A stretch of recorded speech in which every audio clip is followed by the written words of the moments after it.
আসসালামু আলাইকুম। এটিএন বাংলা সংবাদে সবাইকে স্বাগত জানাচ্ছি আমি অনামিকা হাসান পুনম। শুরুতে বিআরবি কেবল সংবাদ শিরোনাম।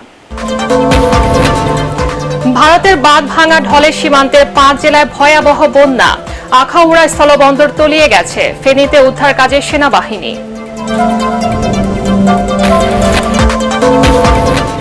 দাবি দাওয়া নিয়ে অস্থিতিশীল পরিবেশ নয়, অন্তর্বর্তী সরকারকে নির্বিঘ্নে কাজ করতে অন্তত 6 মাস সময় দেওয়ার অনুরোধ বৈষম্য বিরোধী ছাত্র আন্দোলনের।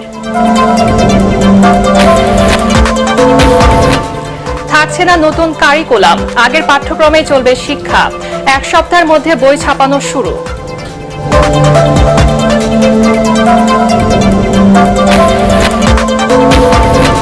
এসআলম গ্রুপের নিয়ন্ত্রণে থাকা সব ব্যাংকের পরিচালনা পর্ষদ ভেঙে দেওয়া হচ্ছে। শিগগিরই নতুন পরিচালনা পর্ষদ ইসলামী ব্যাংকে।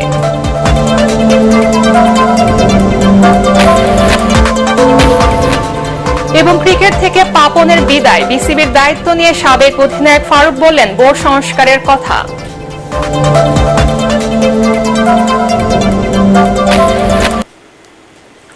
শুনছিলেন বিআরবি কেবল সংবাদ শিরোনাম। এবারে বিস্তারিত। ভারতে বাঁধ ভাঙা পাহাড়ি ঢল ও টানা ভারী বৃষ্টিতে ভয়াবহ বন্যা দেখা দিয়েছে দেশের সীমান্তবর্তী জেলা সিলেট, ব্রাহ্মণবাড়িয়া, ফেনী, হবিগঞ্জ ও মৌলভীবাজারে। কয়েক ঘন্টার মধ্যে এসব জেলায় অন্তত 200 গ্রাম পানিতে ডুবে গেছে। তলিয়ে গেছে পূর্বাঞ্চলের ব্যস্ততম আখাউড়া স্থলবন্দর। প্লাবিত হয়েছে আগরতলা আখাউড়া মহাসড়ক। ফেনীর পরশুরামে পানিবন্দী কয়েক হাজার মানুষকে উদ্ধারে অভিযান শুরু করেছে সেনাবাহিনী। ব্রাহ্মণবাড়িয়ায় ডুবে এক গৃহবধূর মৃত্যু হয়েছে। প্রতিনিধিদের তথ্য ছবিতে আরো জানাচ্ছেন ফারহিন ইসলাম টুম্পা। রাতে হঠাৎ করেই উজান থেকে নেমে আসা পাহাড়ি ঢল ও টানা বৃষ্টিতে তলিয়ে যেতে থাকে সীমান্তবর্তী বেশ কিছু গ্রাম। প্রথমে খারাপ হয় সিলেট ও হবিগঞ্জ জেলার নিম্নাঞ্চলের পরিস্থিতি। কিছু বুঝে ওঠার আগেই অনেকের বাড়িঘর তলিয়ে যায়, অনেকে আটকা পড়েন পানির মধ্যে। টানা ভারী বৃষ্টি ও সীমান্তের ওপার থেকে আসা পাহাড়ি ঢলে মুহুরী, কহুয়া ও সিলোনিয়া নদীর বন্যা নিয়ন্ত্রণ বাঁধের 27টি অংশ ভেঙে গেছে। পানি ঢুকে একের পর এক গ্রাম তলিয়ে যাচ্ছে। প্রায় 2 লাখ মানুষ পানিবন্দী হয়ে পড়েছেন ফেনীর সীমান্তবর্তী ওই উপজেলাগুলোতে। দুপুর থেকে পানিবন্দী মানুষকে উদ্ধার শুরু করেছে সেনাবাহিনী। ব্যবহার করা হচ্ছে স্পিড বোট ও হেলিকপ্টার।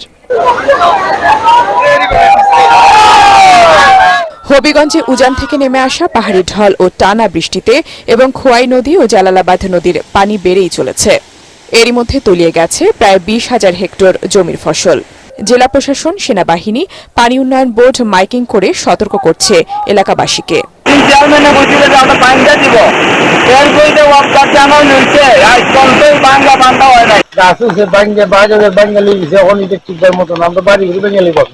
ভারতের ত্রিপুরায় অতিবৃষ্টির কারণে বাংলাদেশের উত্তর পূর্বাঞ্চলীয় সীমান্তবর্তী নদীবেষ্টিত মৌলভীবাজার জেলার সবকটি নদীর পানি বেড়েছে। প্রতিরক্ষা বাঁধ না থাকায় পানিবন্দী হয়ে পড়েছে বেশ কিছু গ্রাম। ব্রাহ্মণবাড়িয়ায় 5 ইউনিয়নের 30টি গ্রাম প্লাবিত হয়েছে। সেখানে পানিতে ডুবে এক গৃহবধূর মৃত্যুর খবর পাওয়া গেছে। আখাউড়া স্থলবন্দরে অস্থায়ী বেইলি সেতু তলিয়ে যাওয়ায় আখাউড়া আগরতলা সড়কে বন্ধ রয়েছে যান চলাচল। বন্ধ হয়ে গেছে স্থলবন্দরের আমদানি রপ্তানি কার্যক্রম। ইমিগ্রেশন সেবাও বন্ধ রয়েছে। ওদিকে কুমিল্লায় 3 দিনে 274 কিলোমিটার বৃষ্টিতে কয়েকশো বাড়িঘর পানিতে তলিয়ে গেছে। সৃষ্টি হয়েছে জলাবদ্ধতা, নষ্ট হয়ে গেছে গোমতীর চরের 4000 একর সবজি ক্ষেত। ফারহিন ইসলাম টুম্পা, এটিএন বাংলা। বঙ্গোপসাগরে সৃষ্ট লঘুচাপের কারণে 25 আগস্ট পর্যন্ত সারা দেশের বিভিন্ন জায়গায় মাঝারি ও ভারী বৃষ্টি অব্যাহত থাকবে। এমন পূর্বাভাস দিয়ে আবহাওয়া অধিদপ্তরের কর্মকর্তারা জানিয়েছেন সবচেয়ে বেশি বৃষ্টি হতে পারে দক্ষিণ পূর্ব অঞ্চলের জেলাগুলোতে। এতে করে চট্টগ্রামের পাহাড়ি অঞ্চলে ভূমিধসের আশঙ্কা রয়েছে বলে জানায় আবহাওয়া অফিস। তবে ঘূর্ণিঝড়ের আশঙ্কা নেই বলে জানান আবহাওয়াবিদরা। এদিকে পরিস্থিতি আগের চেয়ে কিছুটা স্বাভাবিক হওয়ায় বঙ্গোপসাগরে 3 নম্বর সতর্ক সংকেত উঠিয়ে নেওয়া হয়েছে। বৃষ্টিপাত মূলত কিন্তু লঘুচাপের প্রভাবে কিন্তু সারা দেশে বৃষ্টিপাতটা হচ্ছিল। তো এখন যে অবস্থা দেখা যাচ্ছে বৃষ্টিপাতটা কিন্তু অব্যাহত থাকবে। এটা আগামী 25 তারিখ পর্যন্ত কম বেশি বৃষ্টিপাত হবে এবং এর সাথে কোথাও কোথাও ভারী বর্ষণের সম্ভাবনা আছে। তো 25 তারিখের পর থেকে বৃষ্টিপাতটা যে ভারী বৃষ্টি বা অতি ভারী বৃষ্টি হচ্ছে এই প্রবণতাটা কমে আসবে, তবে বৃষ্টিপাত থাকবে। দাবি দাওয়া নিয়ে অস্থিতিশীল পরিবেশ তৈরি নয়, অন্তর্বর্তী সরকারকে নির্বিঘ্নে কাজ করতে অন্তত 6 মাস সময় দেওয়ার অনুরোধ জানিয়েছেন বৈষম্য বিরোধী ছাত্র আন্দোলনের সমন্বয়করা। আন্দোলনে আহতদের দেখতে চট্টগ্রামে গিয়ে সাংবাদিকদের এসব কথা বলেন সমন্বয়ক সার্জিস আলম ও হাসনাত আব্দুল্লাহ। তাদের সাথে ছিলেন ধর্ম বিষয়ক উপদেষ্টা ডক্টর আফম ও খালিদ হোসেন। আন্দোলনে আহতদের প্রয়োজনে সরকারি খরচে বিদেশে পাঠানো হবে বলে জানান উপদেষ্টা। চট্টগ্রাম থেকে আবুল হাসনাতের পাঠানো রিপোর্ট জানাচ্ছেন জাহিদুল আলম। আওয়ামী লীগ সরকারের পতনের পর দেশের প্রতিটি ক্ষেত্রেই সংস্কারের দাবি তোলে বৈষম্যের শিকার বিভিন্ন অফিস আদালতের কর্মকর্তা কর্মচারীরা। কর্মবিরতিতে যান কয়েকটি সংস্থার কর্মী। কেউ কেউ প্রধান উপদেষ্টার বাসভবনের সামনের রাস্তা আটকে বসে পড়েন। রাজধানীর বিভিন্ন স্থানে প্রতিদিন দাবি দেওয়ার এমন কর্মসূচিতে অসহনীয় যানজট হচ্ছে, বিঘ্ন ঘটছে সরকারি কাজে। সবশেষ মঙ্গলবার অসমাপ্ত এইচএসসি পরীক্ষা বাতিলের দাবিতে সচিবালয়ে ঢুকে বিক্ষোভ শুরু করেন পরীক্ষার্থী ও ছাত্ররা। পরিস্থিতিতে ওই পরীক্ষাও বাতিল করা হয়। তবে এত তাড়াতাড়ি অন্তর্বর্তীকালীন সরকারকে এসব দাবি দাওয়া নিয়ে চাপ না দেওয়ার আহ্বান জানিয়েছেন বৈষম্য বিরোধী ছাত্র আন্দোলনের নেতারা। চট্টগ্রামের ধর্ম উপদেষ্টা ডক্টর আফম ও খালিদ হোসেনের সাথে আন্দোলনে আহতদের দেখতে গিয়ে এই আহ্বান জানান তারা। আপনি আপনার জায়গা থেকে দাবিটি জানান, আপনি সমালোচনা করুন, আপনি আমাদের কাছে আসুন। আমরা বড় বড় গোষ্ঠীগতভাবে অন্তর্বর্তীকালীন সরকার হোক, বৈষম্য বিরোধী ছাত্র আন্দোলন হোক, এই প্ল্যাটফর্মগুলোর সাথে আপনাদের বসার ব্যবস্থা করে দিব। তবে পূর্ব শর্ত হচ্ছে রাষ্ট্রকে মিনিমাম একটি স্থিতিশীল অবস্থা আসার জন্য অন্তত 3 থেকে 6 মাস আপনাদের অবশ্যই সময় দিতে হবে। এ সময় আহতদের সাথে কথা বলে উন্নত চিকিৎসার জন্য প্রয়োজনে বিদেশে পাঠানোর আশ্বাস দেন উপদেষ্টা। তারা আহত, তাদের একেবারে সম্পূর্ণ সুস্থ না হওয়া পর্যন্ত তাদের চিকিৎসার ব্যয়ভার বাংলাদেশ সরকার বহন করবে। এবং যদি বিশেষজ্ঞরা মতামত দেন, আমরা অসুস্থ যে কোনো পেশেন্টকে বিদেশে পাঠাতেও আমরা সম্মত আছি। এছাড়া দেশ জুড়ে পণ্য মজুদের যে সিন্ডিকেট গড়ে তোলা হয়েছে তাও ভেঙে দেওয়া হবে বলে জানান উপদেষ্টা ও বৈষম্য বিরোধী আন্দোলনের নেতারা। জাহিদুল আলম, এটিএন বাংলা। প্রকল্প কর্মচারীদের কর্মবিরতির কারণে অনির্দিষ্টকালের জন্য বন্ধ রয়েছে জাতীয় পরিচয়পত্রের সব ধরনের সেবা। নির্বাচন কমিশনের এনআইডির বিভাগের অধীন আইডিইএ প্রকল্পের কর্মকর্তা কর্মচারীদের চাকরি স্থায়ী করা না হলে কাজে যোগ দেবেন না বলে জানিয়েছেন তারা। বর্তমানে সারা দেশে এই প্রকল্পে রয়েছেন 2260 জন কর্মকর্তা কর্মচারী। আগারগাঁওয়ে নির্বাচন কমিশনের সামনে কর্মবিরতি ও অবস্থান কর্মসূচিতে অংশ নিয়েছেন তারা। বিস্তারিত খায়রুল ইসলামের রিপোর্টে। গত 17 বছর ধরে সারা দেশে জাতীয় পরিচয়পত্রের সব ধরনের সেবা দিয়ে আসছিলেন চুক্তিভিত্তিক এসব কর্মকর্তা কর্মচারীরা। তবে চাকরি স্থায়ী না হওয়ায় বিভিন্ন ধরনের বাৎসরিক ভাতা ও সুযোগ সুবিধা থেকে বঞ্চিত হচ্ছেন এসব কর্মকর্তা কর্মচারীরা। এই সংস্কার যখন হয়েছে সব ক্ষেত্রেই কেন সংস্কার নয়, আমরা এই সংস্কারটাই চাই। ঈদ বোনাস পাই না, আমরা বৈশাখী ভাতা পাই না, কোনো রকম ভাতা নাই, কোনো ছুটি ছাটা নাই, কোনো ম্যাটারনিটি ছুটি বা প্যাটারনিটি ছুটি, তারপরে ইনক্রিমেন্ট কোনো কিছুই নাই। রাত জেগে সারাদিন খেটে না খেয়ে এই ডাটাবেস তৈরি করেছি, আমাদের রক্তে এই ডাটাবেস তৈরি, অথচ আমরা বৈষম্যতার শিকার হচ্ছি। এ বিষয়ে কর্তৃপক্ষ একাধিকবার আশ্বাস দিলেও দীর্ঘদিনে তা বাস্তবায়িত না হওয়ায় এবার কঠোর অবস্থানে তারা। আমাদের দাবি দাওয়াগুলো দীর্ঘদিন এভাবে প্রকাশ করতে পারিনি, স্বৈর শাসনের কারণে আমাদের গলা চিপে ধরা হয়েছে। আমরা চাই দ্বিতীয় পর্যায় প্রকল্পের সকল কর্মকর্তা কর্মচারীকে রাজস্বকরণ করতে হবে। ইতিপূর্বে অনেকবার আশ্বাস দেওয়া হয়েছে যে আপনাদেরকে রাজস্বকরণ করা হবে, বাট এটা বাস্তবায়ন করা হয়নি, যার কারণে আমরা এখন বাধ্য হয়ে ফিল্ডে নেমেছি। নির্বাচন কমিশনে চুক্তিভিত্তিক কাজ করা এসব কর্মকর্তা কর্মচারীদের কর্মবিরতির ফলে বন্ধ হয়ে পড়েছে সারা দেশের জাতীয় পরিচয়পত্রের সকল ধরনের সেবা। ভোগান্তিতে পড়েছেন সাধারণ নাগরিকরা। খায়রুল ইসলাম, এটিএন বাংলা, ঢাকা। আগামী বছর থেকে শিক্ষার্থীদের নতুন কারিকুলামের বই পড়ানো হবে না, ফেরা হবে পুরনো পাঠ্যক্রমে। 1 সপ্তাহের মধ্যেই বই ছাপানোর কাজ শুরু হবে। সচিবালয়ে সাংবাদিকদের এসব জানিয়েছেন শিক্ষা উপদেষ্টা ডক্টর ওয়াহিদ উদ্দিন মাহমুদ। তবে যারা নতুন কারিকুলামে ক্লাস 9-এ পড়ছে, এই অনুযায়ী এসএসসিতে তাদের ন্যূনতম পরীক্ষা নেওয়া হবে। মাহবুব কবির চপলের রিপোর্ট। মঙ্গলবার কয়েকশো শিক্ষার্থী সচিবালয়ে ঢুকে এইচএসসি পরীক্ষা বাতিলের ঘোষণা দিতে বাধ্য করে। পরদিন আবার পরীক্ষা নেওয়ার দাবিতে আন্দোলন করে অনেক শিক্ষার্থী, যার সমালোচনা করেন শিক্ষা উপদেষ্টা। তারপরও সরকার পরীক্ষা বাতিলের সিদ্ধান্তেই অটল আছে বলে জানান তিনি। এর পক্ষে বিপক্ষে যুক্তি রয়ে গেছে। আমি নিজে চেয়েছিলাম আরো বিচার বিবেচনা করে সময় নিতে, কিন্তু আপনারা জানেন যে ঘটনাগুলো ঘটেছে সেটা অনভিপ্রেত। এই পরীক্ষা যে কোনো ঘোষণা ঢাকা শিক্ষা বোর্ডের চেয়ারম্যানের দেওয়ার কথা, তিনি যে ঘোষণা দিয়েছেন সেটাই বলবৎ। নবম শ্রেণী ছাড়া নতুন ক্যারিকুলাম বাতিল করা হচ্ছে বলেও জানান উপদেষ্টা। জানুয়ারিতে 2021 সালের ক্যারিকুলামে বই দেয়া হবে, যা ছাপানোর কাজ শুরু হবে 1 সপ্তাহের মধ্যে। ক্লাস 9-এর শিক্ষার্থীদের ক্ষেত্রে কি করা হবে তাও জানান উপদেষ্টা।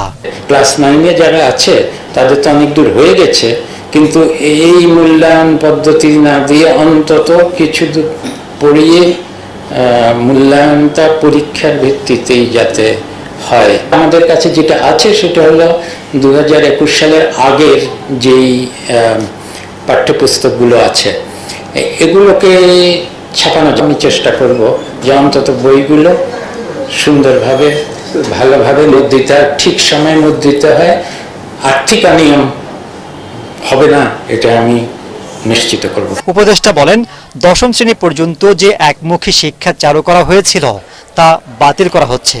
9ম শ্রেণীতে বিজ্ঞান, মানবিক ও ব্যবসায়ী শিক্ষা বিভাগ নিয়ে পড়তে পারবে শিক্ষার্থীরা। ক্লাস 10-এ আবার বহুমুখী যারা বিজ্ঞান পড়তে চায়, যারা কলা বিভাগে, তারা বাণিজ্য বিভাগে, এটা আমরা মনে করি স্কুল পর্যায় থেকেই শুরু না করলে কলেজে গিয়ে হঠাৎ করে তারা ওই লেভেলে পারে না। জোর করে শিক্ষা প্রতিষ্ঠানের প্রধানদের পদত্যাগে বাধ্য করলে ব্যবস্থা নেওয়ার হুঁশিয়ারি দেন উপদেষ্টা।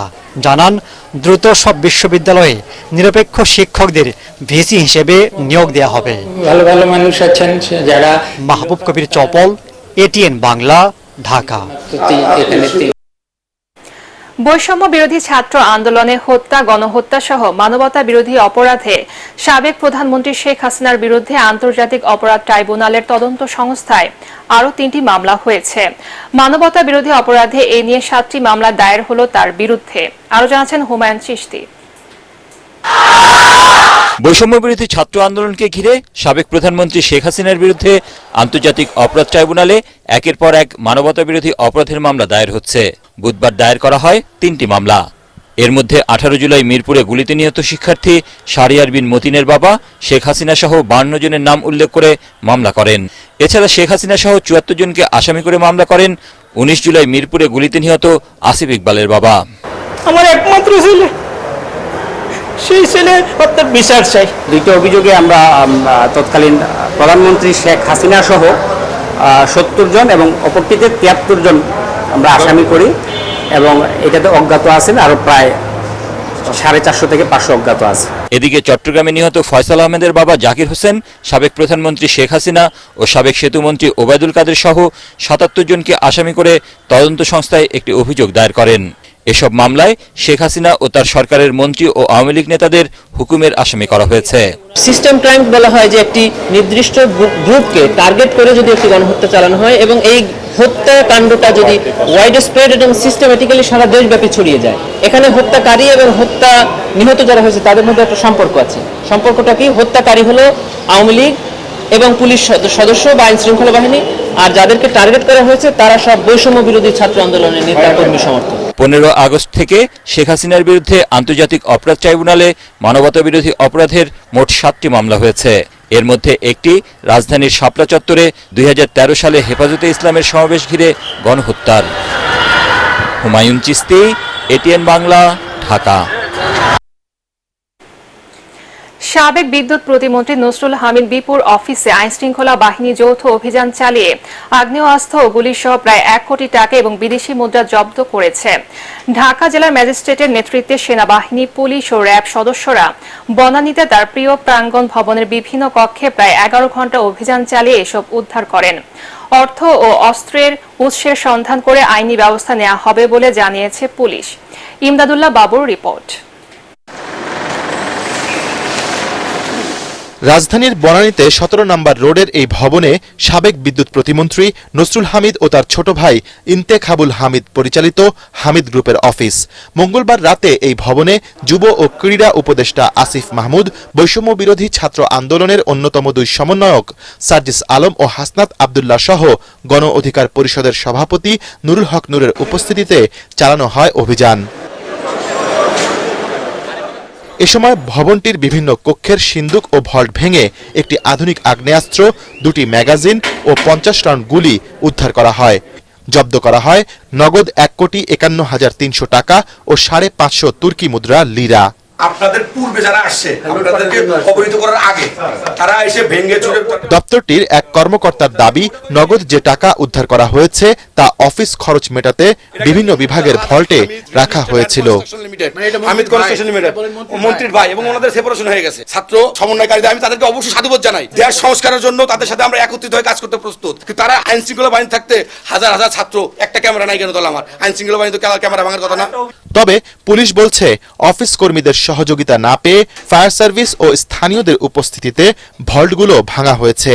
লুটপাট এর আগে যদি হয়ে থাকে, কেউ যদি এখানে বিচ্ছিন্নভাবে করে, এটার সাথে আমাদের যৌথ বাহিনীর কোনো সম্পর্ক নেই। এখানে আমরা যে টাকা পেলাম, তারপরে একটা অস্ত্র পেলাম, আরো কিছু জিনিসপত্র পাইছি, বিদেশি কিছু মুদ্রা। এগুলোর বিষয়ে যদি বৈধতা থাকতো তাহলে তারা লিগালি এসে বলতে পারতো এবং আমাদের হেল্প করতে পারতো যে আমার এই চাবি আছে, ভল্টে এই চাবি আছে।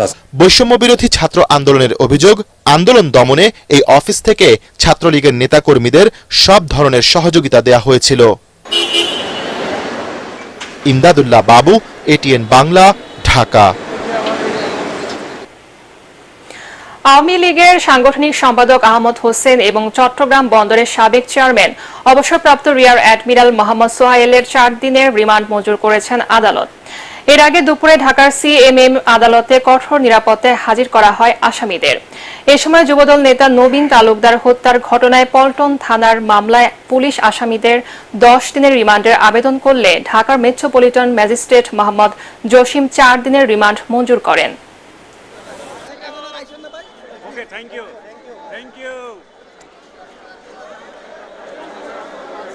কর্মকর্তা আদালতে বলেন যে এই মামলার প্রাথমিক তদন্তে এই 2 জন আসামির প্রত্যক্ষ সম্পর্ক রয়েছে এবং তাদের নির্দেশে এবং তাদের যোগসাজশে এই হত্যাকাণ্ডটি সংঘটিত হয় এবং তিনি মামলার প্রাথমিক তদন্তে এই আসামিদের বিরুদ্ধে তিনি তথ্য উপাত্ত পেয়েছেন এবং আরও অধিকতর তদন্তের জন্য এবং এই মামলায় আরও কারা কারা জড়িত আছে তাদেরকে বের করার জন্য এই আসামিদেরকে রিমান্ডের প্রয়োজন। শান্তিপূর্ণ ও গণতান্ত্রিক রাজনৈতিক উত্তরণের মাধ্যমে বাংলাদেশ স্থিতিশীল উন্নয়নের পথে অগ্রসর হবে বলে আশা করেছে জাপান। বাংলাদেশের উন্নয়ন ও সমৃদ্ধির জন্য সব ধরনের সমর্থন অব্যাহত রাখার কথাও বলে দেশটি। রাষ্ট্রীয় অতিথি ভবন যমুনায় অন্তর্বর্তীকালীন সরকারের প্রধান উপদেষ্টা অধ্যাপক ডক্টর মোহাম্মদ ইউনুসের সাথে দেখা করে এসব কথা বলেন ঢাকায় নিযুক্ত জাপানের রাষ্ট্রদূত ইয়োমা কিমিনোরি। এ সময় তারা 2 দেশের পারস্পরিক স্বার্থ সংশ্লিষ্ট বিষয়ে আলোচনা করেন। পরে সেখানে প্রধান উপদেষ্টার সাথে সাক্ষাৎ করেন ঢাকায় নিযুক্ত যুক্তরাজ্যের হাই কমিশনার সারা কুক। এ সময় উপদেষ্টা আলী ইমাম মজুমদার, টেকসই উন্নয়ন লক্ষ্যমাত্রার মুখ্য সমন্বয়ক লামিয়া মোর্শেদ, প্রধান উপদেষ্টার প্রেস সচিব শফিকুল আলম উপস্থিত ছিলেন।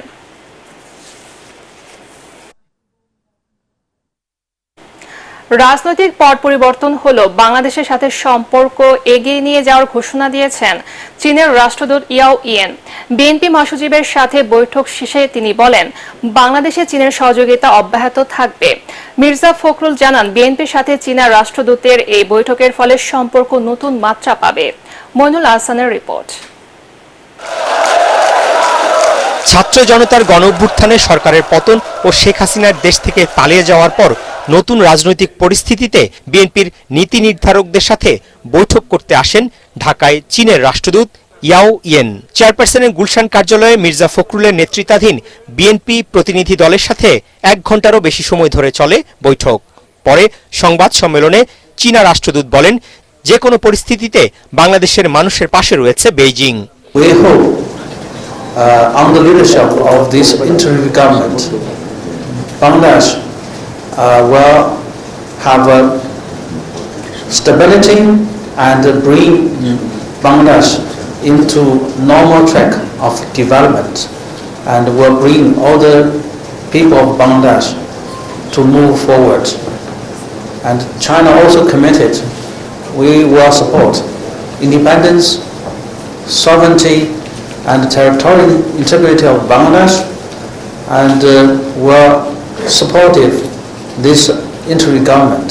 দীর্ঘদিন পর বিএনপি চেয়ারপারসনের কার্যালয়ে এসে চীনা রাষ্ট্রদূতের বৈঠককে সম্পর্কের নতুন সূচনা হিসেবে উল্লেখ করেন মির্জা ফখরুল। আমরা বিশ্বাস করি যে আমাদের সঙ্গে চীনের সম্পর্ক আরো গভীর হবে এবং মিউচুয়াল ট্রাস্টের পারস্পরিক যে বিশ্বাস আস্থা তার উপর ভিত্তি করে আমাদের সম্পর্ক ভবিষ্যতে আরো এগিয়ে যাবে। গণমাধ্যমের খবর, নানা কারণে বিগত আওয়ামী লীগ সরকারের সাথে একদিকে চীনের সুসম্পর্কের কথা শোনা গেলেও তাইওয়ান ইস্যুতে বিএনপির সাথে বেইজিং এর সম্পর্ক ছিল কিছুটা শীতল। মইনুল হাসান, এটিএন বাংলা, ঢাকা। সব ষড়যন্ত্র রুখে দিয়ে ছাত্র জনতার আন্দোলনে অর্জিত বিজয়কে সুসংহত করার আহ্বান জানিয়েছেন বিএনপি মহাসচিব মির্জা ফখরুল ইসলাম আলমগীর। গণতন্ত্র প্রতিষ্ঠার আন্দোলনে বিএনপির 2000-এর বেশি এবং কোটা সংস্কার আন্দোলনে 198 জন নেতাকর্মী প্রাণ দিয়েছে বলে এক সংবাদ সম্মেলনে জানান মহাসচিব। দলের 46তম প্রতিষ্ঠা বার্ষিকী উপলক্ষে 5 দিনের কর্মসূচি ঘোষণা করেন তিনি।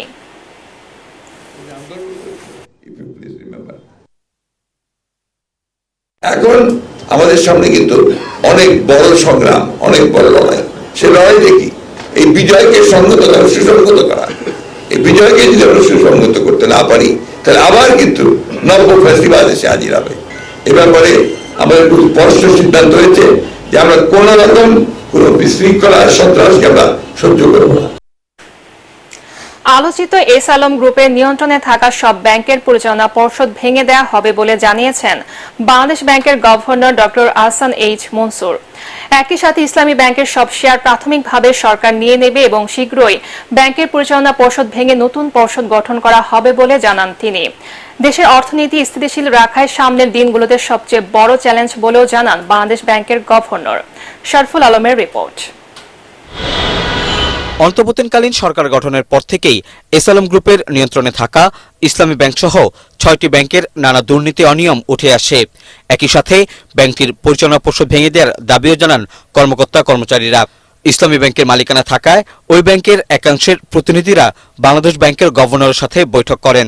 তারা অবিলম্বে এস আলম গ্রুপের নিয়ন্ত্রণাধীন বর্তমান পরিচালনা পর্ষদ ভেঙে দেওয়ার দাবি জানান। বৈঠক শেষে প্রতিনিধি দলের সদস্যরা জানান, 1.5 দশকে ব্যাংকটিতে ব্যাপক লুটপাট আর অনিয়ম হয়েছে বর্তমান পরিচালনা পরিষদে। নামে বেনামে হাতে নেওয়া হচ্ছে কয়েক হাজার কোটি টাকা। এই ব্যাংকটাকে ভবিষ্যতে যদি অর্থনীতিতে কন্ট্রিবিউট করার মতো অবস্থায় নিয়ে যেতে হয়, এটাকে কিভাবে আবার পুরনো অবস্থায় ফিরিয়ে আনা যায়, ইসলামী ব্যাংকগুলো যাতে কন্ট্রিবিউট করতে পারে ইকোনমিতে এবং সুন্দরভাবে যাতে চলতে পারে। গভর্নর মহোদয় কিছু কথা বলেছেন, আমরা জাস্ট আমাদের অনুভূতিটা ওনাদের সাথে শেয়ার করেছি। ইসলামী ব্যাংক নিয়ে গভর্নর জানান, যদি কেউ ইসলামী ব্যাংকের 2%-এরও বেশি শেয়ারের মালিক হন তবে পরিচালনা পর্ষদে তাদের বিষয়ে বিবেচনা করা হবে। পর্যায়ক্রমে এস আলম গ্রুপের নিয়ন্ত্রণে থাকা সব ব্যাংকের পরিচালনা পর্ষদ ভেঙে দেওয়া হবে বলেও জানান গভর্নর। অর্থনীতি স্থিতিশীল রাখায় এখন সবচেয়ে বড় চ্যালেঞ্জ বলেও জানান তিনি। যারা ব্যাংকের টাকা নিয়ে গেছে তাদের কাছ থেকে টাকা উদ্ধার করতে হবে। তাদের টাকা উদ্ধার না হওয়া পর্যন্ত তাদের যে শেয়ারগুলো আছে সেটা সরকারি মালিকানা থাকবে। এস আলম গ্রুপের শেয়ার হোল্ডিংটাকে সরকারিভাবে টেক ওভার করবো আইনগতভাবে এগেইনস্ট তার লায়াবিলিটি। বাংলাদেশ ব্যাংকের পক্ষ ছোট আকারের একটা বোর্ড আমরা ওখানে বসিয়ে দেবো। আস্তে আস্তে যাচ্ছি, ইসলামী ব্যাংক দিয়ে শুরু করি। আমরা একটা কালকে করেছি, একটা যাবো, আমরা আস্তে আস্তে যাবো, তাড়াহুড়ো আর কিছু নাই। মোটামুটিভাবে ওই ব্যাংকগুলোকে তো আমরা কন্টেইন করে রেখেছি। আমরা তো তাদেরকে ট্রানজ্যাকশন করতে দিচ্ছি না বড় রকমের কোনো কিছু। তাদের শেয়ারও তারা হস্তান্তর করতে পারছে না, তাদের কোনো লোনও দিতে তারা পারছে না। কাজে ড্যামেজ কন্ট্রোলটা আমরা করে রাখছি। এখন আমরা ভালো লোক খুঁজতে তো একটু টাইম লাগে। আমার এখনকার যে চ্যালেঞ্জটা হচ্ছে অর্থনৈতিক চ্যালেঞ্জগুলো মোকাবেলা করার জন্য আমাদের কোঅর্ডিনেটেড রয়েছে, দ্রুত পদক্ষেপ নিতে হবে। এক প্রশ্নের জবাবে গভর্নর জানান, ব্যাংকের ভিতরেও সংস্কার করা হচ্ছে আর ভবিষ্যতে কেউ যাতে অনিয়ম করে পার না পায় সেই ব্যাপারেও পদক্ষেপ নিচ্ছে কেন্দ্রীয় ব্যাংক। শুধু ইসলামী ব্যাংকের ক্ষেত্রে এটাকে। শরফুল আলম, এটিএন বাংলা, ঢাকা।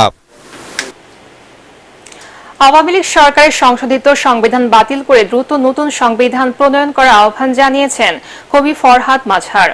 জাতীয় প্রেস ক্লাবে এক সেমিনারে তিনি বলেন, হিটলার মুসলিনির মতো শেখ হাসিনাও নির্বাচনের নামে ফ্যাসিজম কায়েম করেছিল।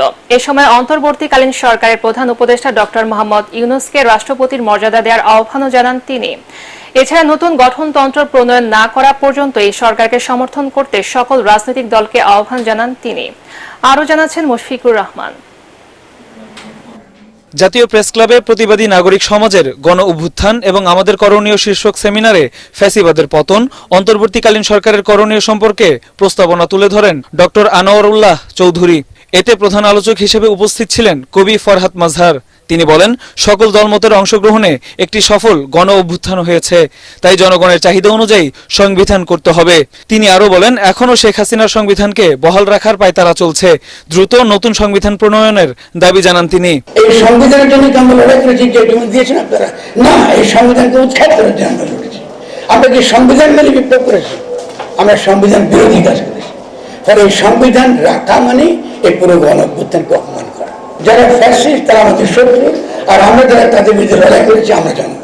ফলে জনগণের কিন্তু ক্ষমতা প্রতিষ্ঠিত হয়েছে, কিন্তু পুরোপুরি আমরা এটা পারিনি বলে এখনো শেখ হাসিনার সংবিধানকে চালু করবার চেষ্টা চলছে এবং সংবিধানের মধ্যে পুরো গণ অভ্যুত্থানকে ঢুকিয়ে ফেলা হয়েছে। এটা আমরা মানি না। এ সময় অন্তর্বর্তীকালীন সরকারকে জনগণের নির্বাচিত সরকার দাবি করে প্রধান উপদেষ্টা ডক্টর মোহাম্মদ ইউনূসকে রাষ্ট্রপতির মর্যাদা দেবার দাবি জানান তিনি। এছাড়া আগামী দিনে কোনো ফ্যাসিস্ট রাষ্ট্র ব্যবস্থা যাতে দেশের নিয়ন্ত্রণ নিতে না পারে, সেজন্য সকল রাজনৈতিক দলকে একযোগে কাজ করার আহ্বান জানান তিনি। শেখ হাসিনা ভারতে কোন স্ট্যাটাসে আছে, তিনি কি শরণার্থী না তিনি কোথায়, এটা আমরা জানি না। ক্রমাগত ষড়যন্ত্র চলছে এবং তিনি 15 আগস্টে কিন্তু তিনি ঠিকই শোক পালন করেছেন, কারণ তার ধারণা ছিল তিনি 15 এবং 21 আগস্টে একটা মাসাকার করবেন। আপনি কি বলে এই সংখ্যালঘুদের কথা বলে বিভিন্ন রকম আইন শৃঙ্খলা ভঙ্গ করে। এখনো কিন্তু আমাদের বিপদ শেষ হয় নাই। যে কোনো মুহূর্তে ভারত কিন্তু এখানে একটা বড় ধরনের মাসাকার করতে পারে। আমাদের মধ্যে যদি এখন কোনো বিভেদ তৈরি হয়, সঙ্গে সঙ্গে ঘটনাটা ঘটবে। এ সময় সংবিধান পরিবর্তন ছাড়া নির্বাচন না দিতে অন্তর্বর্তীকালীন সরকারের প্রতি আহ্বান জানান ফরহাদ মাজহার।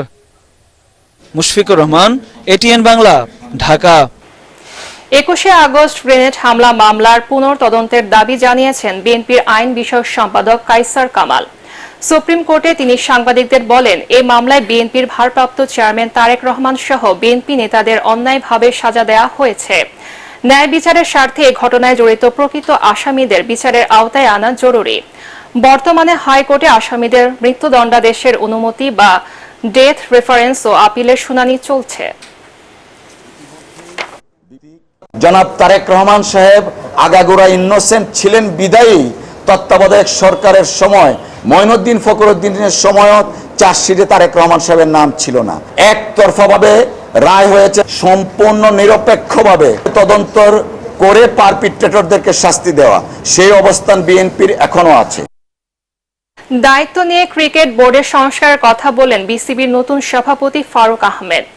মিরপুরে আনুষ্ঠানিক সংবাদ সম্মেলনে বোর্ড প্রধান জানান, কোচ চন্ডিকা হাতুড়ি সিংহের বিকল্প চান তিনি। রিপোর্ট করছেন এস.এম. আশরাফ।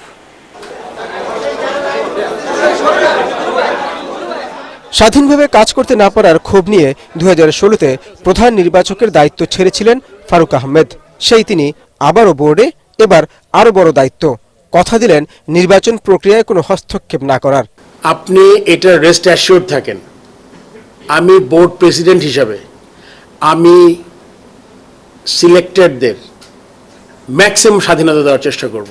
তাতে দুইটা সুবিধা, উনি বলতে পারবেন না যে কেউ এখানে জড়িত ছিল, তারপরে তার কাজের এভ্যালুয়েশন হবে। If someone is not good enough, hill be out of it. Next set আসবে। বিসিবিকে দুর্নীতিমুক্ত করতে অবকাঠামোর সংস্কারের কথা বললেন নতুন সভাপতি। আশ্বাস দিলেন পর্যায়ক্রমে সব সেক্টরে অভিযান চালানোর। ইউ ক্যান ওভারনাইট এটা রিমুভ করা সম্ভব না, but I can assure you সবগুলো সেক্টরে চেষ্টা করবো। এখন যেহেতু আমাদের লোকবল কম, মানে ডিরেক্টর লেভেলে লোকজন কম, চেষ্টা করব যাতে যেগুলো একদম ডিরেক্ট ক্রিকেটকে এফেক্ট করে, এটা আমি আমার প্ল্যানে আছে, ওই কাজগুলোকে আমি সবার আগে হাত দিতে চাই। এ সময় ক্রিকেট দলের প্রধান কোচ চন্ডিকা হাতুড়ি সিং এর সাথে চুক্তি বাতিলের ইঙ্গিত দেন বোর্ড সভাপতি।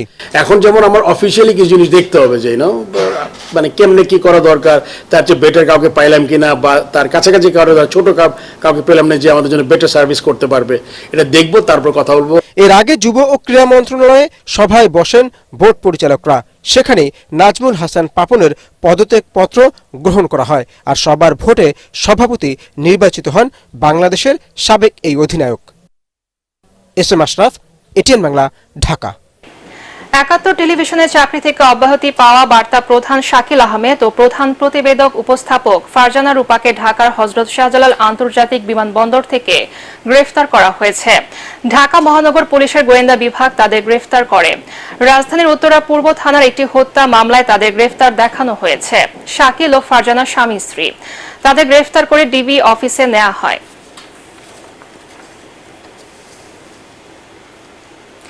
এবারে আল আরাফা ইসলামী ব্যাংক অর্থ সংবাদ।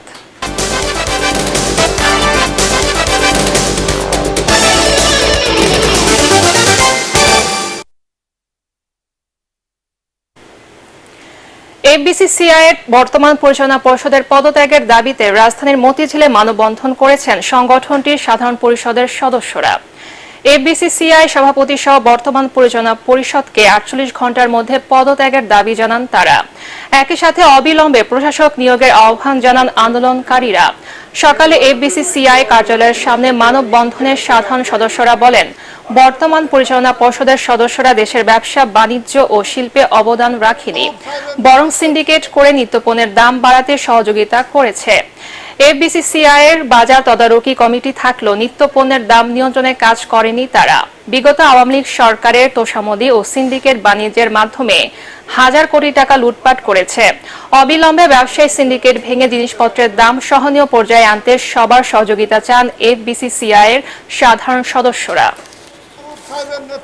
এই লুটদের সহকারী হলো এফবিসিআই এর পর্ষদ, এফবিআই এর ডাইরেক্টর বৃন্দ, এই সমস্ত ব্যাংক লুটের পিছনে তারা জড়িত। আপনারা জানেন, আমরা ব্যক্তিগতভাবে কারো নাম উল্লেখ করতে চাই না।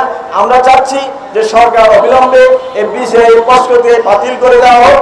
আগামী ৪৮ ঘন্টার ভিতরে এই এফবিসিসিআই বোর্ডকে পদত্যাগ করে প্রশাসকের হাতে ক্ষমতা বুঝিয়ে দিয়ে চলে যেতে হবে।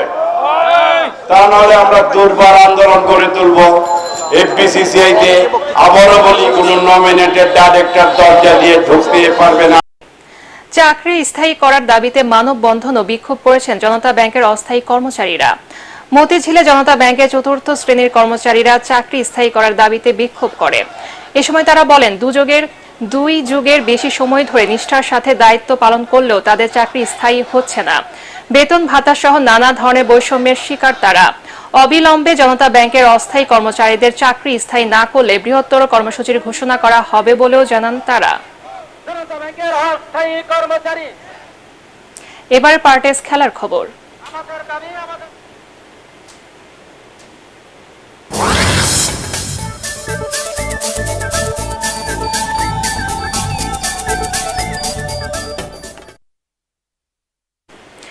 জোড়া 50-তে রাওয়ালপিন্ডি টেস্টে শুরুর বিপর্যয় কাটিয়ে ঘুরে দাঁড়িয়েছে স্বাগতিক পাকিস্তান। বৃষ্টি বিঘ্নিত প্রথম দিনের খেলা শেষে বাংলাদেশের বিপক্ষে তাদের সংগ্রহ 4 উইকেটে 158 রান। এর আগে বৃষ্টির কারণে খেলা শুরু হতে প্রায় 4.5 ঘন্টা দেরি হয়। টস জিতে পাকিস্তানকে ব্যাটিংয়ের আমন্ত্রণ জানান টাইগার অধিনায়ক নাজমুল হোসেন শান্ত। খেলা ৪র্থ ওভারে আব্দুল্লাহ শফিকের উইকেট তুলে নেন পেসার হাসান মাহমুদ। তারপর উইকেট শিকারে নামেন শরীফুল ইসলাম। দলের 14 রানে অধিনায়ক শান মাসুদ এবং 16 রানে বাবর আজমের উইকেট তুলে নেন তিনি। সাউথ শাকিলকে নিয়ে দলের স্কোরে 98 রান যোগের পর হাসান মাহমুদের দ্বিতীয় শিকার হন সিয়াম আয়ুব। তিনি করেন 56 রান। দিন শেষে শাকিল 57 রানে অপরাজিত আছেন। শেষ করার আগে বিআরবি কেবল সংবাদ শিরোনাম আরেকবার। ভারতের বাঁধ ভাঙা ঢলে সীমান্তের 5 জেলায় ভয়াবহ বন্যা। আখাউড়া স্থলবন্দর তলিয়ে গেছে। ফেনীতে উদ্ধার কাজে সেনাবাহিনী।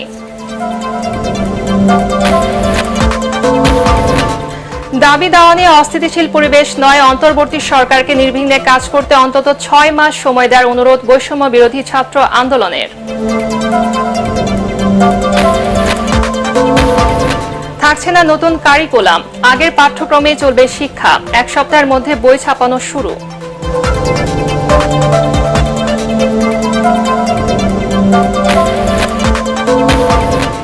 এস আলম গ্রুপের নিয়ন্ত্রণে থাকা সব ব্যাংকের পরিচালনা পর্ষদ ভেঙে দেওয়া হচ্ছে। শিগগিরই নতুন পরিচালনা পর্ষদ ইসলামী ব্যাংকে।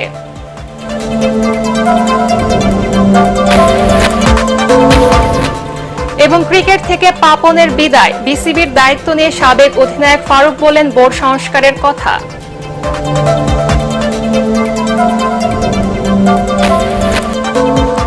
দর্শক, একটি আহ্বান, দুর্বৃত্তরা যেন দেশের সাম্প্রদায়িক সম্প্রীতি বিনষ্ট বা রাষ্ট্রীয় সম্পদ ধ্বংস করতে না পারে তা আমাদেরকে নিশ্চিত করতে হবে। দেশ আমাদের, দেশের সম্পদও আমাদের। নিজে সতর্ক থাকুন, অন্যকে সচেতন করুন। পরবর্তী সংবাদ দেখার আমন্ত্রণ জানিয়ে এখনকার মতো শেষ করছি। এটিএন বাংলা সংবাদ ইউটিউব দেখতে ব্রাউজ করুন youtube/ATN বাংলা নিউজ। ধন্যবাদ সবাইকে।